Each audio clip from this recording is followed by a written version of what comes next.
Hello everyone, welcome back to my channel. My name is Mickisha. If it's your first time here, please go ahead and subscribe to my channel. Also hit the notification bell so you know when I upload new videos. So as you guys can see from the title, this is going to be a story time about when I went to China. So if you like to hear this story time about when I went to China, please go ahead and stay tuned and let's jump right into this video. So I went to China in undergrad in 2008, December 2008. I had to do a whole application process to apply. I got accepted. Initially, I wanted to go to India, but I ended up going to China. I think there was like an earthquake or something in India that happened. But none of my friends wanted to go with me, so I ended up going to China by my lonesome. So I was able to find a roommate and stuff before I left for the trip. So it was about 65 students on the trip, and we left the day after Christmas, so December 26th is when we left. We left from New York, JFK, and we had an layover in a city, I can't remember the name, and then we had a connecting flight to Beijing. The city was in China though. So once we got to, I was just super excited. The flight was long. It was the longest flight I have ever been on. I'll leave the exact time frame across the screen.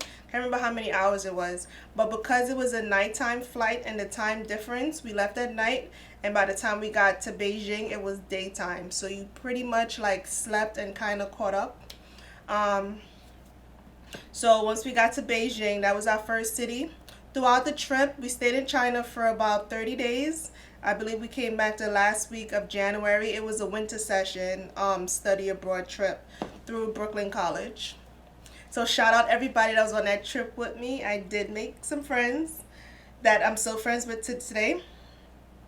So y'all, going to China, it definitely opened up my eyes. I was young, but it definitely opened up my eyes to how the world view black people and how some countries and places on this earth, they're not really exposed to that many black people. So they were treating us like we were like a different species. Like they wanted to take pictures with us. They wanted to touch our hair.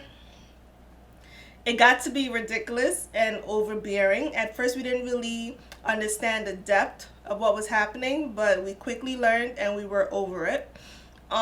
We did a lot of sightseeing. So in Beijing, it was 2008, so it was right after their Beijing Olympics. So I was able to see the bird's nest. I'm a crazy track and field fan.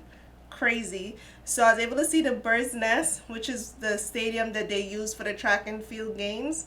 And there was the swimming pool and stuff across the street. So from where we were standing, we were able to pose and take pictures with the bird's nest and the swimming pool behind us. Really nice and really epic. So we did that. That first day, y'all, we had to pay for our own meals, but some meals were sponsored. So that first night dinner was sponsored by the program. So we ate our behinds off. And after we ate, we went to a Chinese opera. Like the whole group, almost the whole group fell asleep. By the time I got up, everybody around me was asleep. The Chinese opera was okay. We took pictures and video and stuff, but being jet lagged, you've been on a flight practically all day up, you just want to go to sleep. So that was like a waste. We did several cities. Our main city was Nanjing, and we went to Tiananmen Square, we went to the Great Wall. The following day in Beijing, we went to the Great Wall. I actually have the book here that I bought from the Great Wall. Here's the group. Hopefully you guys can see that.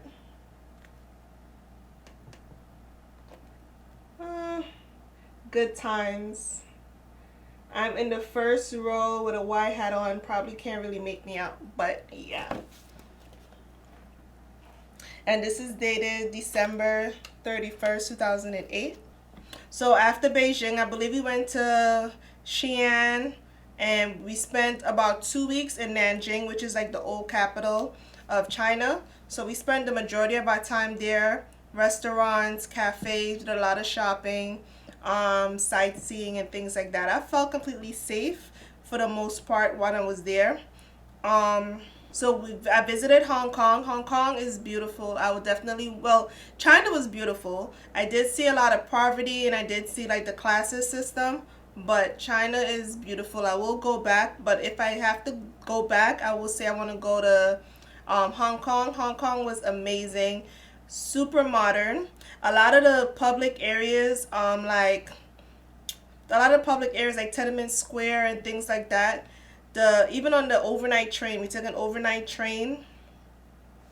It had like triple decker beds on each side, and just had the whole car was set up like that. So it was like a sleeper car. So for some reason, their toilets. If I could find a picture, I'll insert the picture over here. But their toilets are in the ground, like kind of like an oval shape, and you have to squat to use the toilet. And you had to bring your own toilet paper, which I don't really use public toilet paper anyway. But you had to bring your own toilet paper because the government sponsored places like museums and things like that, they don't supply toilet paper. So that was like a shocker, like to squat to use the toilet. But Hong Kong was really nice. Our last city was Shanghai, and in Shanghai, your girl decided to go ahead and purchase two cell phones, one for me and one for my boyfriend at the time. So I decided to purchase two iPhones. 2008, mind you. iPhones are a new thing, okay? So I said, I don't want an iPhone. They make it in China anyway, so let me just get a cheaper one in China. We went to a store. It was like five of us because we grew up together, became cool. So like five of us, we're like sightseeing. I'm like, okay, I want to get a phone. This is our last city. Shanghai is really like kind of like a little New York City, kind of. So I was like, oh, I'm going to go get a phone. We went to the store, went to a couple stores, but this store in particular, the guy had the iPhones, looked real. I was like, you know what, let me make sure it's going to work. So I had him call back home to New York to make sure the phone works. At least your girl decided, trust your instinct, test it out, make sure it works. So he called and my friend in New York answered. And I'm like, all right, the phone works. Y'all, purchased the phones. I didn't even have enough money to cover the phones, but I wanted the phone so bad. And it was only saving about $50 off each phone. Not even saving nothing really crazy. But whatever. Did that. And the trip continued. So the trip continued, bought me two iPhones. So that same day, I believe, one of the girls, we'll just call her Tasha. She decided to get her hair done. I had already gotten my hair done in Nanjing when we were there for 2 weeks, but she decided to get her hair done in the final city. And sis has a lot of hair. Beautiful hair. Beautiful natural hair. Beautiful. So she decides to get her hair done, but knowing how much hair she has, we're just like, listen, we want to sightsee this beautiful city. We don't want to sit in a salon with her.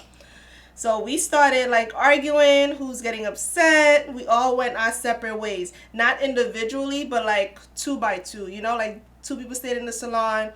Three of us decided to go ahead and do whatever the hell we wanted to do. Yeah, like a full-on war between us. We've been cool this whole time on this trip. So it's like really like nerve-wracking. So we get back to the hotel. Everybody is still pissed. Everybody is pissed, including myself, pissed. So the hotel was set up with like townhouses and regular hotel rooms. So I had a regular hotel room, and a few of the girls were in the townhouse that we were cool with. So I was like, oh my goodness. So I think they called me or I called them. Somehow we decided to say, you know what? Let's meet up and let's talk it out, because like we've been on this trip for so long, like we can't go out like this. So we go and everybody is like, oh my God, are we going to fight? Are we going to this? And It's so crazy that that same night as well was President Obama's inauguration. So we're all there, where like the media and stuff is going on the TV, and we're arguing, hashing it out, arguing. Then I don't know what came over us. Everything just was like a calm, everybody just chilled. We all ended up in one freaking bed in that house, okay, to watch the inauguration. All of us. All of us. In one bed watching the inauguration. So it was nighttime, of course, for us, but during the day in real time in DC. But that was just like so freaking crazy. But to this day, I'm still friends with a few of the girls that I was close with for that China trip. So back to the cell phone. Got back home, like, yep, I got me 2 phones, whatever. I put my local SIM card in the phone, and the phone wasn't unlocked, which they said it was unlocked when I bought it. So I think I went to like one of those like little hole in the wall tech stores. So I did that, and they were like, "Oh, this phone is a dud. Like, it's done. It's not working." I just waste all this money for a phone that does not freaking work. And honestly, I think I moved to Florida with the phones. Like, I had the phones for a while before I finally just threw them out. Just a freaking waste. But I was young. You live and you learn. At least I had enough sense for them to try to call New York, and the phone did work. But I didn't realize that it was on their antenna or whatever, like their service provider there. So live and you learn. So I'd say if you're like a college student right now and you want to travel, I say travel. Well, of course, after this whole coronavirus stuff calms down, I'll say definitely travel. It's worth it. Do a study abroad trip. Could travel, and I think I took one class, a history class, some kind of history class for like a core elective that I took during that winter session. So I'll say definitely do study abroad. If you don't want to do study abroad, I'll say go ahead and just travel and just see the world.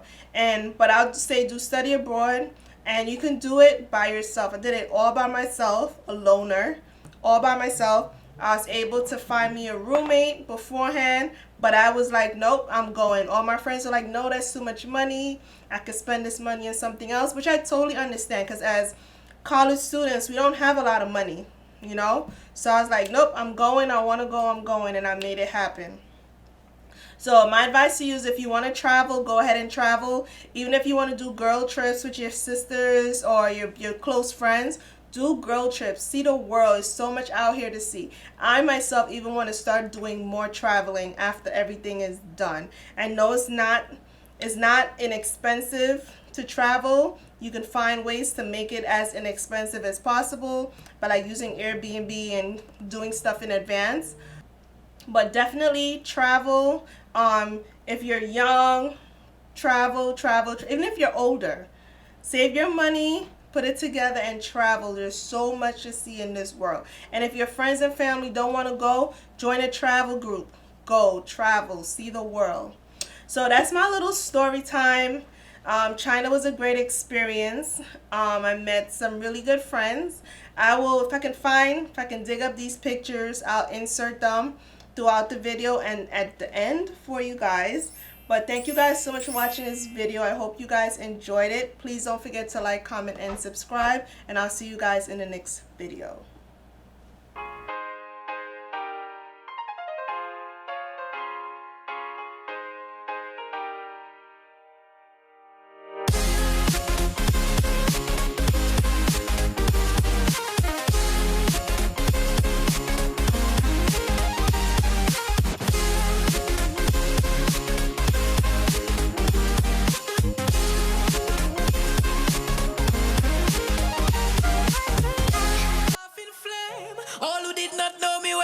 They gon' know the name. Million people coming down, dancing to a song.